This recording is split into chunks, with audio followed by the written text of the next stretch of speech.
the low disk space conundrum. We've all been there before, and in the past, I even tried to remedy this issue, but we all know how that went. I mean, you can watch my misery in a 3-part saga.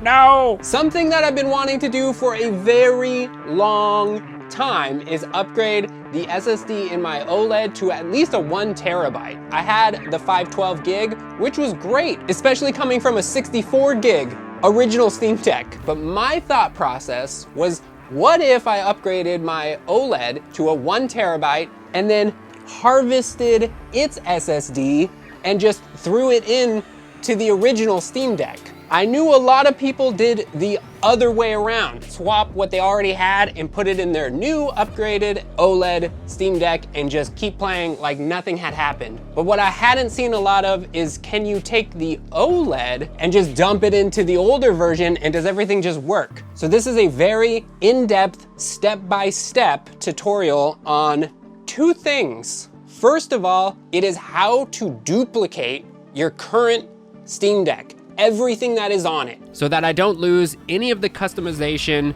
and all the ROMs, not to mention Yuzu, rest in peace, so that when you put that new SSD into your current Steam Deck, it's as if nothing happened, except that you just have more space. The second part is taking the OLED's SSD out and then putting it in to the original Steam Deck and seeing if it's backwards compatible. Can we do that? Can we just take the SSD of an OLED and put it into the original Steam Deck, and will it just boot up and work perfectly fine? Okay? This is like a 2-for-1 in this video. So if you're only interested to find out if you can take the SSD out of your OLED and put it into your original Steam Deck, then go to the end of the video.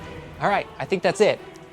I hope that explained it well enough, and please, watch the video, enjoy it, subscribe, like, comment, all those amazing things. Okay, with all of that said, let's jump in and get going. There are only 3 things you need to do this, other than, obviously, your Steam Deck.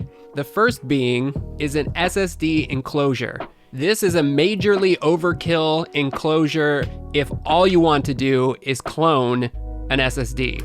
This is a 40 gigabytes per second M.2 SSD enclosure, and it has a built-in cooling fan. I will still link this below if you want to get a fancy-pantsy, expensive enclosure, but I'm also going to link a couple affordable options as well, because most of you probably just want to pick up a cheap one. It should go without saying, but you're also going to need to buy a larger capacity compatible SSD. That's kind of the whole point of all of this, is it not? You're also going to need to pick up a precision screwdriver set electronic toolkit. I'd say just pick up the whole entire kit. They're super affordable and they come in handy all the time. And those are the only 3 necessary things you need to do this. But I'm also going to use a USB hub so that I can use a keyboard and mouse while I do all of this. I have affiliate links in the description for all these items that I'm currently using and a couple others that I would recommend. If you use those affiliate links, I will be compensated, and that's greatly appreciated. So please do that. The first thing you're gonna wanna do is hop on over to desktop mode. That's simple enough. We can all handle this. The second thing we need to do is take our brand new SSD and put it inside our SSD enclosure.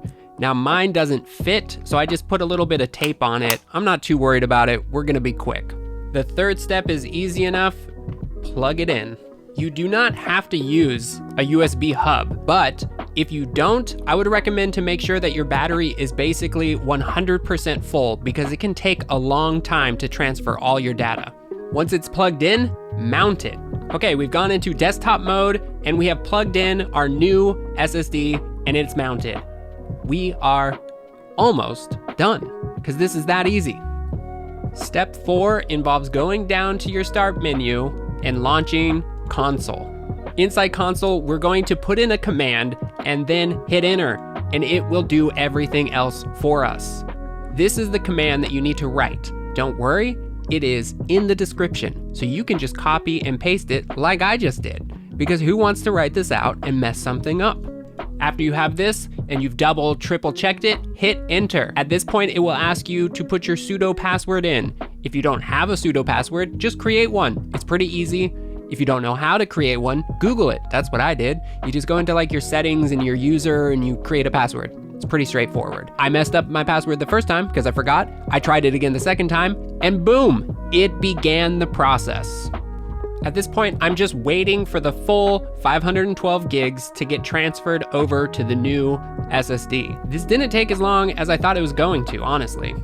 It took about 36 minutes, but in reality, I didn't get the timer going for probably about a minute. So it was about 37 minutes for me to transfer 512 gigs onto my new drive. Okay, so apparently I didn't have to do that timer because right here it tells you how much is transferred, and that 2,227, those are seconds, and that's 27 minutes. So it did, it took 27 minutes. After it finishes the transfer, it is no longer mounted. So I unplugged and replugged it in to make sure that it actually did something, and it did. It just pops up as a bunch of random looking things, but that's good. That's what you want. Now, to do this the proper way, I'm going to play The Witcher until the battery is below 25%. Because right now my battery is basically full, and when you take the Steam Deck apart, the recommended thing to do is to drain the battery to below 25%, which I did not do last time. So this time I'm gonna do it. And there we go. Now it's time to go into battery storage mode. To do this, we need to do a full shutdown.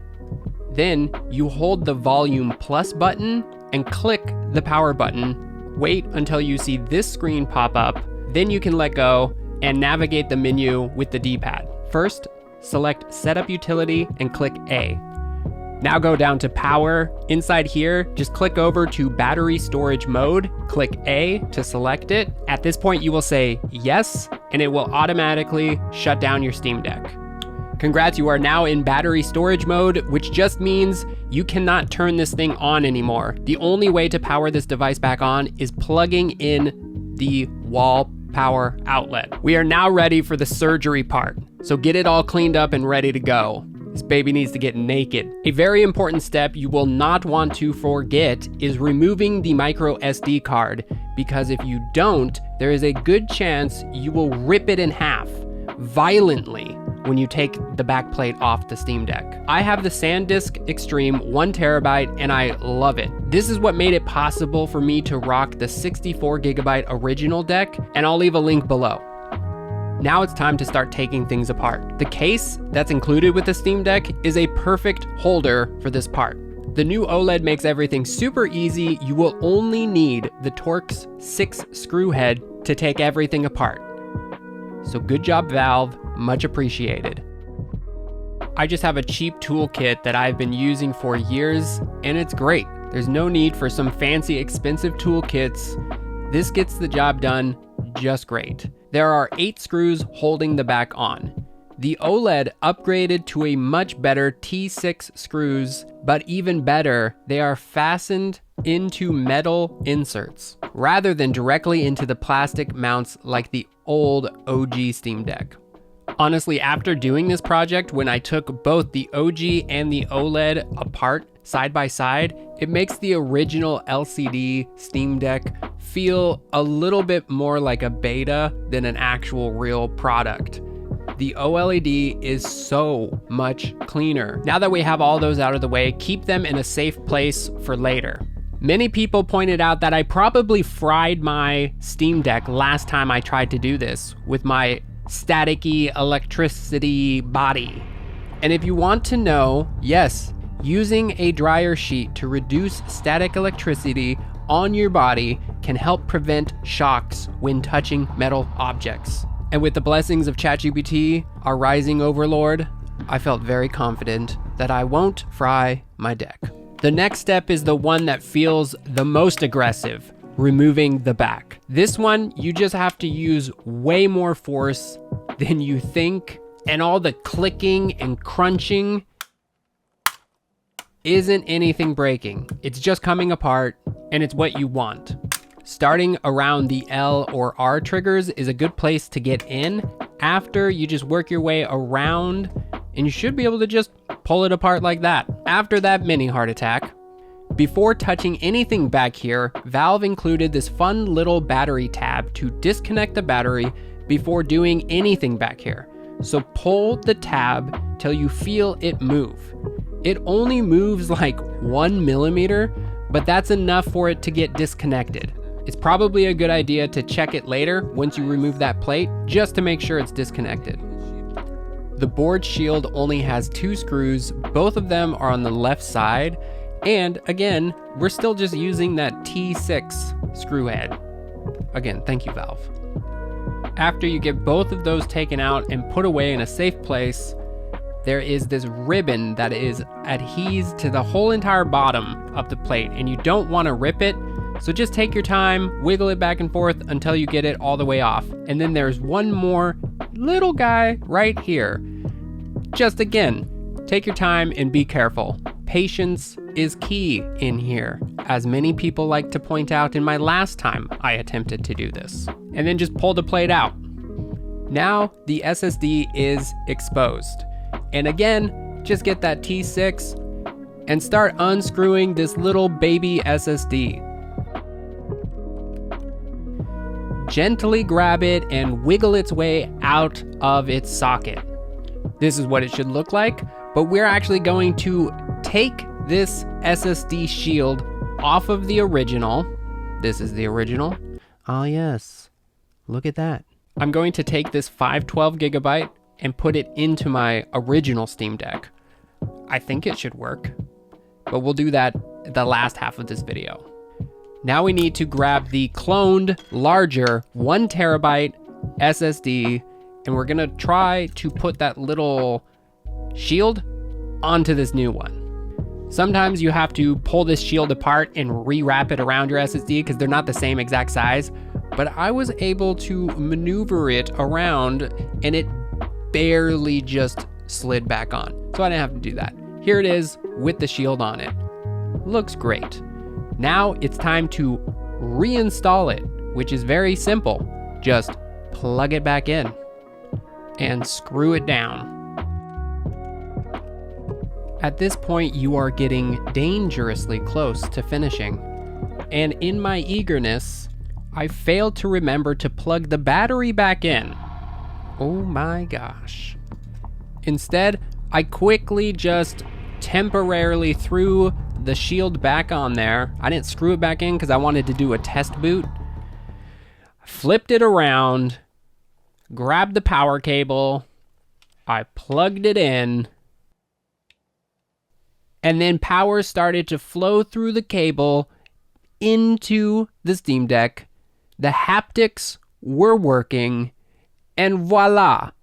In about 30 seconds, this happened. This is a very good thing. And then about another 30 seconds passed, and this happened, which is an even better thing. And then this is the best thing. Here it was. Perfectly working. All my games just ready to go, as if nothing changed. But then if you go into the settings and you look at storage, I have double the capacity. 1 terabyte, in fact. It has worked. Success. Or at least I thought so. I tested a game, worked flawlessly. I was like, this is it. Awesome. Shut down. Let's put it all back together. I screwed all these screws back in. Did the whole shebang. Proudly went to turn it back on. And nothing happened. At this point, I was having a little bit of a panic attack because this is exactly what happened last time I tried. So I tried plugging the power back in, and I waited, and now there's a blinking light. I thought, well, that is not bad. But then the haptics were happening, which was also great news. So I waited, and it booted right up, and I was like, what the heck is happening here? At this point, I really didn't know why it was doing this. I unplugged the power, and it immediately shut down, and then I realized that I'm an idiot, and I didn't plug the battery back in. So So now I gotta take this thing all back apart just to plug the battery back in. I'm going all the way back to step 9. Yeah! Just to do this. Just that little push right there. That was it. That's it. Which is fine. That's great. I'm happy that it was just a stupid, simple little thing that I did. But man, just don't do that. Just don't do stupid stuff like I did. I was so diligent this time. I was trying to do everything by the book. How could I have forgotten to plug the battery back in, people? My goodness. At this point, I'm also now working on it while it's not in battery storage mode. So that was stupid. But I got it plugged in and I put it all back together, and then I tested it again. But first, it wasn't turning on, so I held the power button until it blinked like that, which is just restarting it, and then when I clicked it, it began to boot. I held my breath and prayed that I didn't just brick yet another OLED.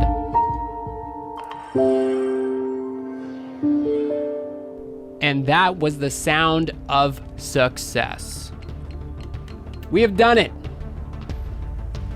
Just one little hiccup. I shut it off, and now I'm gonna put it all back together. Just grab the back plate, and you just start crushing it back onto the back. There we have it. One more test, just to make sure. And there it is. All my games, everything working. Reinstall the micro SD, and then we can hop in and check the storage. Make sure everything looks good. This is a beautiful thing. A terabyte and another terabyte. But after all this work, I kind of think I should have just got a 2 terabyte internal drive. But hey, maybe for another day. I wanted to jump in a couple different games and test them out, make sure that everything is working flawlessly, and hey, what do you know? It is. It literally feels like I didn't do anything at all to my Steam Deck. It just perfectly has all my settings and everything set up, which is the beauty of cloning your Steam Deck and then swapping it in. Everything's exactly how you left it. Okay, now that everything was looking good, the very last thing I needed to do was just put all these screws on the back plate again. And there it is. We are done. If you followed along, you now successfully have cloned and upgraded your Steam Deck's SSD. Congratulations. But we're not done. Oh no. I've got my old, dirty, grimy 64 gigabyte Steam Deck. And now I've got this 512 SSD just sitting over here on the table. So we're gonna swap it into this and see what happens. So first we're gonna go into battery storage mode. Remember, hold the plus volume, hit power, go into this bad boy, go to power, battery storage mode. Bam, we're in, good.